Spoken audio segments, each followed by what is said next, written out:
Anda mulai jahat sama rakyat. Mohon maaf Pak Presiden, saya harus menyatakan Anda mulai jahat sama rakyat.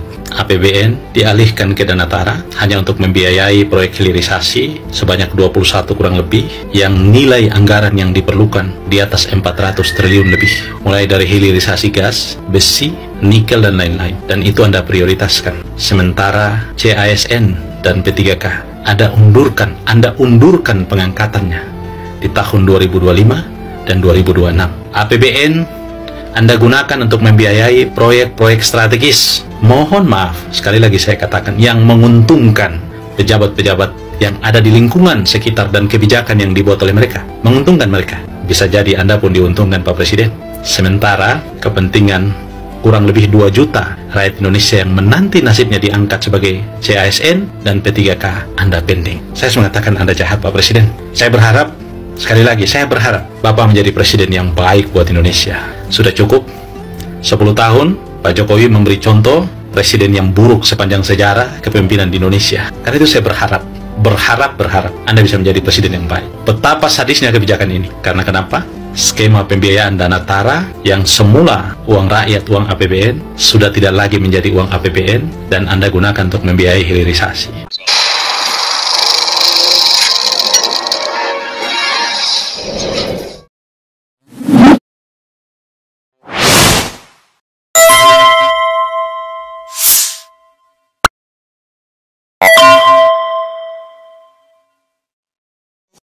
Assalamualaikum warahmatullahi wabarakatuh. Pemirsa, wowo diperingatkan ya, hati-hati wo ya, belum berjalan 1 tahun saja, sekarang persepsi publik itu sudah sangat negatif kepada ente ya. Kalau ente ugal-ugalan gunakan anggaran, hati-hati sekali ya, bisa jadi bakal disudewokan ya, seperti yang terjadi di Pati ya. Anggaran nggak banyak, malah nyawer biduan. Coba bayangkan, infrastruktur dikit, anggarannya gede, habislah itu ya. Nah, wowo ini buat kabinetnya gemuk dan lain sebagainya, nyedot APBN untuk hilirisasi ya, yang dampaknya itu tidak nyata bagi rakyat. Itu apa? Mana ada sekarang pekerjaannya itu seperti apa? Ini malah mengkhawatirkan. Ya mirip-mirip lah dengan gayanya Jokowi ini. Kalau Prabowo ini nggak hati-hati, ya ini peringatan keras ini, Mr. Bravo ini mengatakan. Ya, peringatan keras juga buat pemerintahan Konoha. Kalau tidak becus, mundur. Hanya rakyat terus semua dipajakin. Rakyat banyak yang nganggur dan yang kesulitan tidak dipedulikan. Peringatan untuk pemimpin zolim, apabila rakyat sudah bersatu, tak ada kekuatan yang bisa menahannya. Ya, ngomongnya Prabowo kan, jangan sampai ada rakyat yang miskin. Ngomong-ngomong doang, ya. Tetapi tindakannya, kabinetnya, aparatnya menekan semua kepada rakyat. Ya, itu yang terjadi. Alah, taunya lah. Ya, semua orang, ini kita tidak tahu. Mungkin Prabowo itu masih menganggap kalau dia ngomong itu didengarkan oleh rakyat. Mungkin loh ya. Ya. Tetapi harusnya Prabowo ini ya mulai bisa belajar. Ya, tidak hanya menggantungkan kepada anak buahnya. Ya, BPS saja bisa main angka kan begitu. Lihat peristiwa yang terjadi di Pati itu ya. Tetapi malah apa yang dikatakan oleh Prabowo itu menyayangkan aksi demo pemakzulan Bupati Pati Sedewo ya. Ya kenapa dimakzulkan, itu yang harusnya ente pelajari wo, bukan menyayangkan aksi demo pemakzulan. Memang sudah, rakyat itu sudah dalam kondisi antara mati kelaparan atau mati mengambil risiko untuk melakukan perubahan. Itu yang harus dipahami sekarang.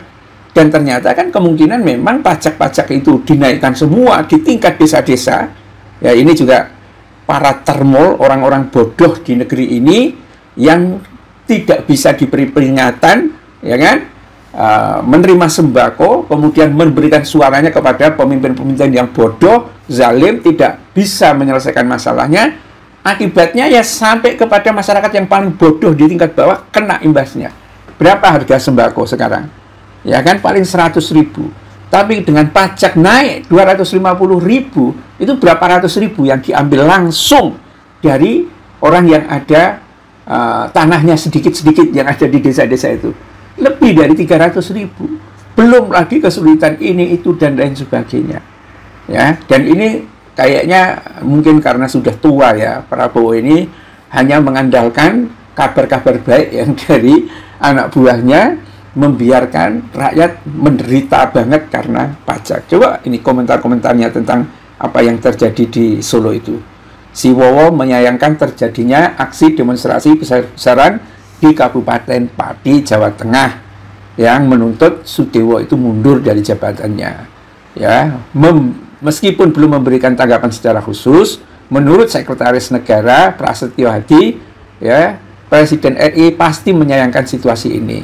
Belum, kalau secara khusus belum, tentu beliau akan menyayangkan itu. Ya, ini mungkin si Prasetyo Hadi ini mencoba menebak pikirannya Prabowo. Tetapi kalau Prabowo justru malah tetap ingin mempertahankan Sudewo, inilah masalah besarnya. Ya, habis ini negara, nggak akan bisa kemana-mana.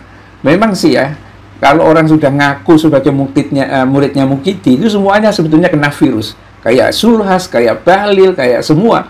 Sama saja itu. Otaknya sudah kena virus, tidak peduli kepada rakyat, ya kan? Ya, kalau ada rakyat yang bergolak seperti ini, dia ngundang influencer untuk menghibur dirinya. Ya kan begitu. Itulah ciri-ciri orang yang sudah jiwanya itu sakit. Ya. Jadi tidak peka terhadap penderitaan rakyat. Kalau jadi pemimpin nggak peka terhadap penderitaan rakyat, itu artinya jiwanya memang sudah sakit parah, dan bahkan dari mereka itu banyak yang menghina kepada rakyat. Ya, malapetaka apa yang akan terjadi? Karena rakyat-rakyat yang disengsarakan rata-rata itu tidak mendoakan pemimpinnya, tetapi melaknat dan mengutuk pemimpinnya. Dan biasanya yang tertindas itu akan didengar doanya oleh Allah Subhanahu wa Ta'ala. Bila taufik wal hidayah. Assalamualaikum warahmatullahi wabarakatuh.